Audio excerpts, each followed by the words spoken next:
Good evening, everyone. We will now begin the evening service of the Miroku Association headquarters, expressing our gratitude to God and Meishu-sama for blessings and protection received while participating in the construction of paradise on earth. Amatsu-Norito and Miroku prayer, please stand.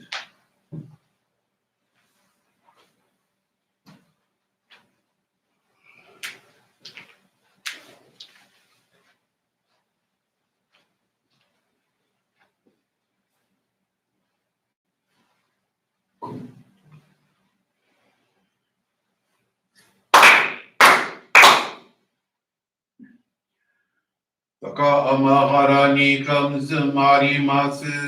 かむろぎかむろみのみこともちて、すめみおやかむいさなぎのみことつくしのぎむかのたち花のほどのあがぎあらにみそぎあらいたもうときになりませる。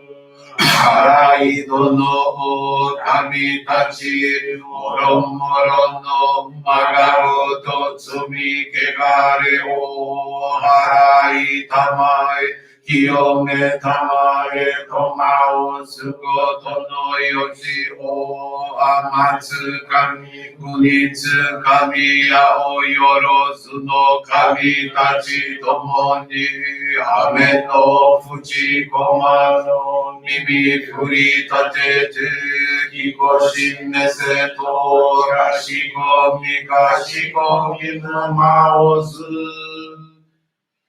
弥勒を三上守りたまえ先あえたまえ弥勒を三上守りたまえ先あえたまえ教えみよや主の神守りたまえ先あえたまえ教えみよや主の神守りたまえ先あえたまえ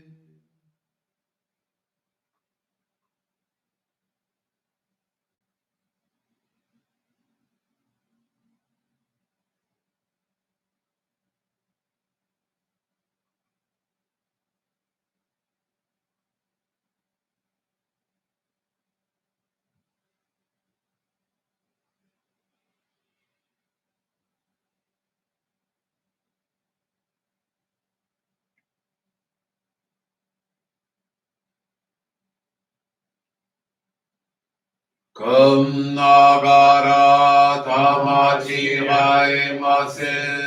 かんながらたまちがえませ。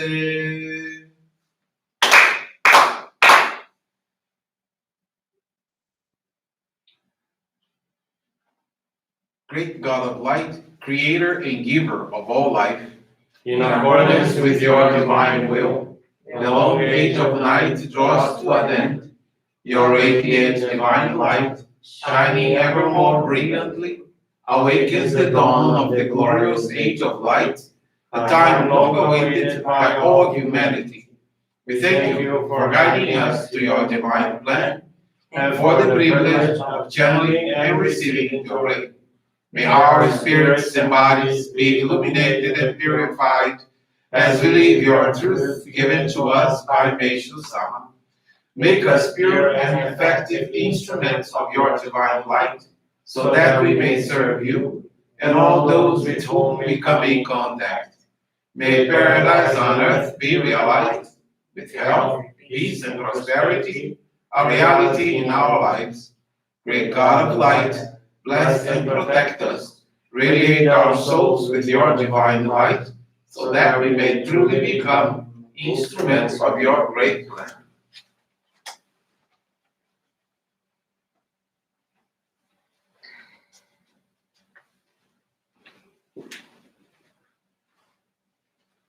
Please be seated. We will now receive group Johrei.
Obrigado, Meishu-sama. Bless you. Johrei is now concluded.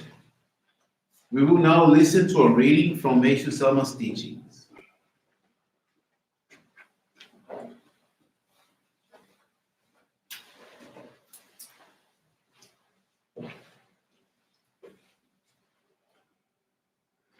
Makoto.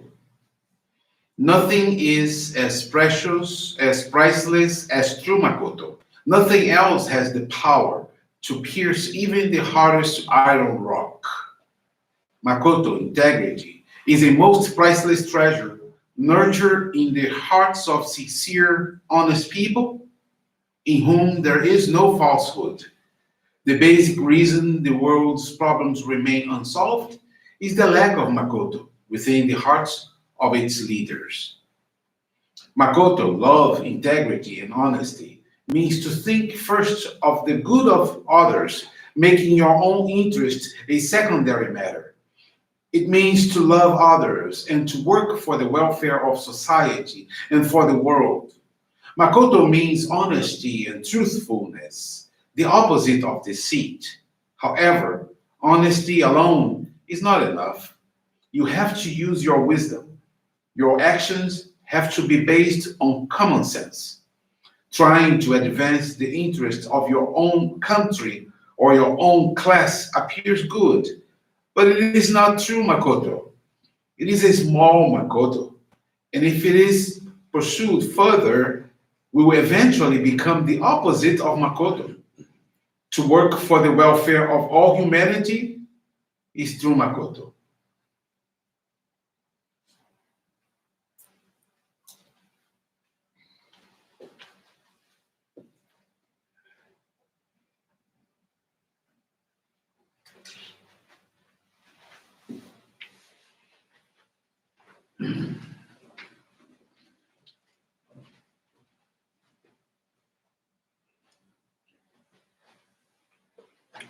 Good evening, everyone. Thank you for joining this evening service of the Miroku Association. In one of these services, I talked about the importance of faith experiences. The faith experience is equivalent of you returning a plate. When you have a plate that is filled with food, delicious food, and you want a second serving, you have to return the plate. If you return the plate, you cannot be served again. Same with the blessings we receive. We receive so many blessings, and sometimes we may not realize how meaningful they are for other people that share the same feeling, going through similar situations. So they need to hear the steps, how one could overcome a purification, what guidance one received. In a faith experience too, we find that the more detail means the darker that appears the situation, the problem, then the greater becomes the blessing. Because we can say, oh, I didn't realize that there were so many things behind the blessing. That means the detail of what the person was struggling with, his or her purification, emotions, all those many things are very important to be detailed so we can then empathize, and we can inspire other people too. We are nurtured by the light, by the experiences, and we can relate to other people. There are so many experiences during my ministry, more than 30 years.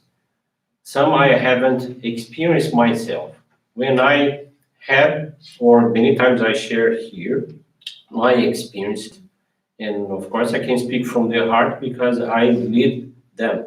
But there are also experiences that touched me so much, I can share them, relate to them from my heart because they moved me. So they have that power, so they can move others as well. So here I will keep encouraging you to write your faith experience. You may not realize how important that experience may be, but I guarantee someone will find it. Oh, this is the key to solve my problem, to overcome my purification. Another request I would like to make is that if you already shared your faith experience, but you were inspired by another faith experience that is not in English, if you are versed in the Japanese language or Spanish, yeah, and you find this experience in the several websites we have around the world, from the Johrei Center, Latin America, all the many countries, Chile, Peru, Argentina. There are faith experiences there, or from Japan.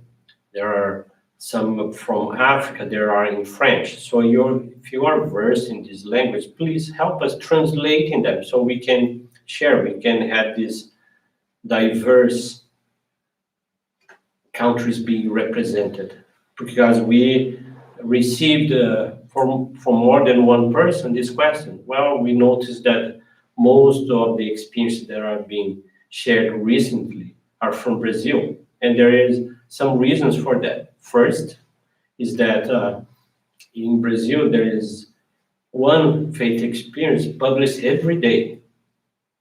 365 days of the year, there is a faith experience being posted. So with that abundance of faith experiences, so there are so many that are very meaningful to be shared. The other reason is that I translate most of them to be shared here during these services, and that's a language that I can, not perfectly, but I can do my best, translate from Portuguese to English. Other languages, I don't have such ability, like from Japanese, from Spanish. So I'd like to ask for your help and assistance so we can have interesting perspectives from experiences around the world.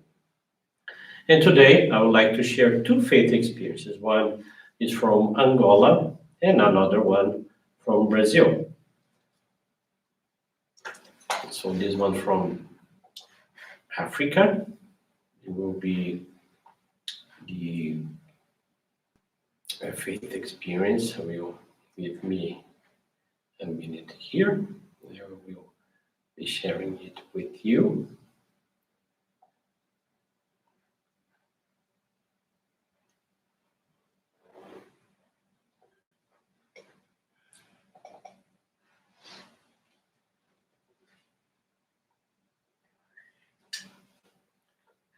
Her name is Flora, and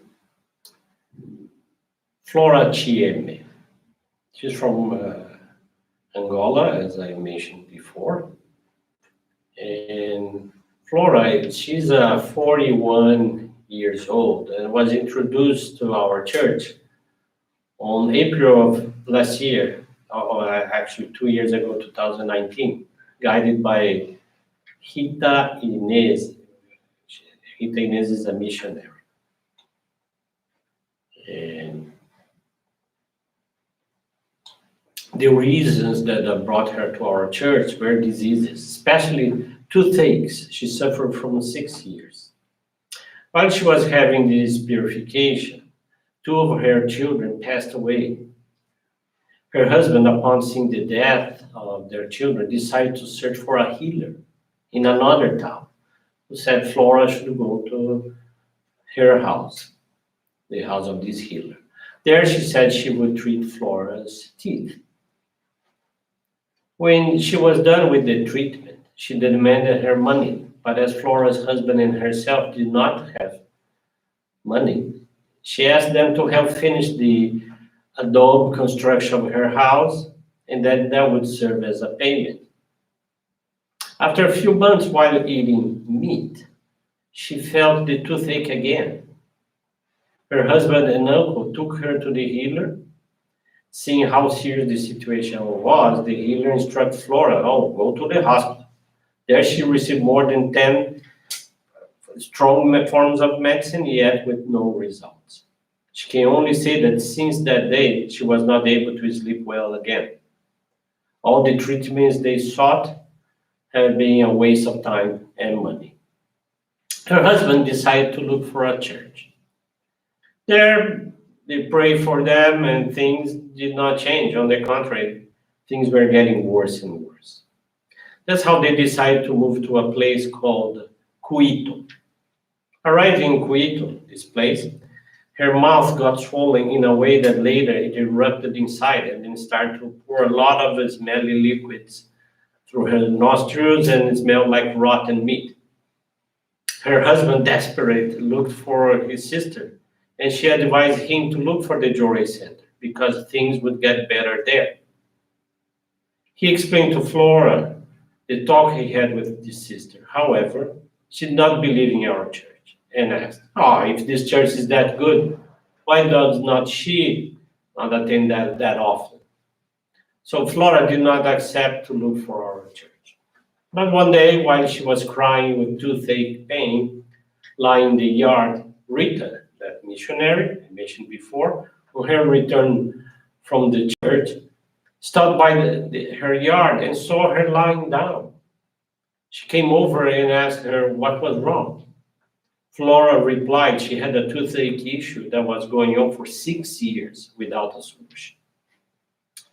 As Rita had flowers in her hands, she spoke to Flora about our church and asked her to try to receive Johrei every day. During the conversation, she remembered it was the church that her sister-in-law had recommended to her.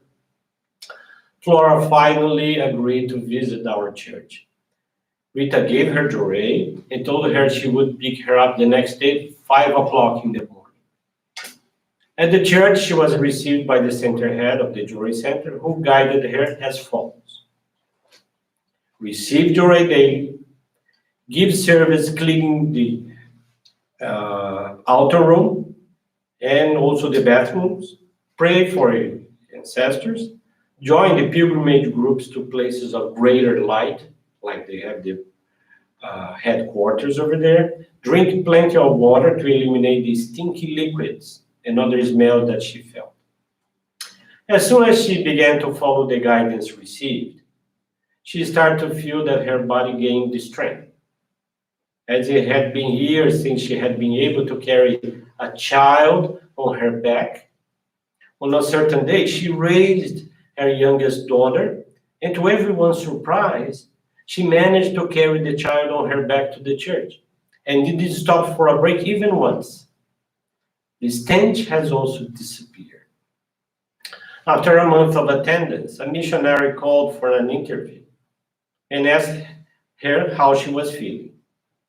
Flora replied that her health was improving considerably. Only the neck was burning a lot. He told her that, first, she needed to express appreciation for the changes that had been happening in her life. He asked if she had anything which could be useful to thank God and Meishu-sama. She thought, the money I have at home is what my husband left for food, since he works in another province. Then the missionary, as if he knew she had money at home, said, go home and bring all the money you have there. And what amazed her most is that the amount he said jokingly was the same amount that her husband had left. So she asked herself, how come the missionary know that I had this amount at home? Did he see it when my husband gave it to me? So she said, oh, missionary, I really have that amount at home, but it is to buy food because my husband traveled this week and I don't know when he will return. Then he said to her, please, get the money to thank for all the blessings you have received. She asked, but what about the children's food? They will starve to death. He in turn said to her, if they become hungry, come and tell me that I will give back your money. She left the church crying on her way to get the money. She just thought about the children and the money she was about to materialize as a gratitude donation. When she got home, she went into the room, took the money, and started asking herself, am I really going to take all that money to the church? So she began to cry. After crying, and for the children not to see her like that, she washed her face, gained strength, and went back to the church. Even suffering inside, she put the donation in the envelope and prayed with the missionary to thank for all the blessings she had received from God and Meishu-sama. After a week, the missionary went to her house to find out how the children were doing and asked her what they were eating. She started to laugh and replied that they were fine, that they had never been short of food by the grace of God. This never happened because there was always someone who brought them food and even some other goods. They never really lacked anything those days. From that day, she regularly materialized her donation of gratitude until this present day. Her neck never burned again, the pains disappeared, and she been in good health ever since. And she also liked to share another thing. At the end of last year, there was a meeting at her Johrei Center, and it was suggested that each member could make a construction donation in the amount, in their money, 10,000 kwanzas, for the purchase of windows for the Johrei Center. After the meeting ended, she wondered where she would get the amount. Her husband was not working, and she herself was having no other business. However, before returning home, she prayed, asking God and Meishu-sama to help her materialize this donation. By the end of January this year, she had made only 60% of the target amount. At the end of February, her firstborn son gave her 5,000 kwanzas. As soon as she received the amount, she immediately thought about materializing the construction donation that was pending. She immediately went to the Johrei Center and materialized the donation. The next day, her son said goodbye, started thinking that he would go to a province called Huambu to get his merchandise to sell. He arrived well, made his purchases. On the way back to where they live, Quito, the taxi he was in collided with another car. According to her son's report, at the time of the accident, her son felt as if someone had lifted him out of his place and put him somewhere else. The person who took his place in the vehicle broke both legs and until today is at the hospital of Huambu. By the permission of God, her son was totally spared from this accident. Then she believes that her firstborn's life was saved thanks to the donation he gave her, and she later materialized in the church. From this testimony of faith, she learned that Johrei is really the method of creating happiness, and that we would not neglect the practice of donations. She have guided one person and take care of one member. Flora is thankful to God, Meishu-sama, and her ancestors for this great permission to know this wonderful path of salvation. She especially thanks the missionary Rita Inez for all the love she has given to her and her family. So that was a very nice experience from Flora. And then there's another experience then that I would like to to share with you. And this one. Just 1 minute, please. This is from Raquel Toledo. She's from São José do Rio Preto, Brazil. And this experience was shared today. Raquel is 18 years old and was raised in the precepts of our faith as father and stepfather are missionaries of our church. She received the shoko, which is the child locket, at the age of 6. For a long time, she dedicated serving at the Johrei Center, but then she got discouraged, and around 14, she only went to church for monthly services. She did not dedicate during the week, did not practice reading Meishu-sama's teachings, and only received Johrei at home, but did not channel it to anyone. When she turned 15, Raquel went through a phase of severe purifications. She developed anxiety and eating disorders and moved away from family and friends. She was lost, no hope of getting better, and didn't have the strength to find a solution to her problem. Then, with the arrival of the COVID-19 pandemic in March of 2020, she was excused from an internship program. So Raquel began reading Meishu-sama's teachings to fill her time. During the same period, online monthly services of her Johrei Center were initiated, and she was invited by her minister to dedicate in preparation for the ceremonies. She was also given the mission to help fill in the forms for what is called the virtual pilgrimage to the sacred grounds of Guarapiranga, for the monthly services there. With these dedications, she felt the divine light shine again in her soul, and she found the strength to fight the obstacles that were in her path. She continued to study the divine writings, frequently attended the online morning services, and returned to practicing Johrei at home with her family. In 2021, this year, she received the mission of being responsible for the youth group at her Johrei Center, and she is committed with all sincerity to follow up and help them to overcome their difficulties and purifications. Currently, although she is still having signs of eating disorder and anxiety, the symptoms are much milder, and she feels spiritually stronger to overcome them day by day, concentrating on the practice of Johrei and her dedications. The relationship with her family and friends has improved a lot, and she was blessed to get a job where she feels useful and valued, which makes her even happier and more fulfilled.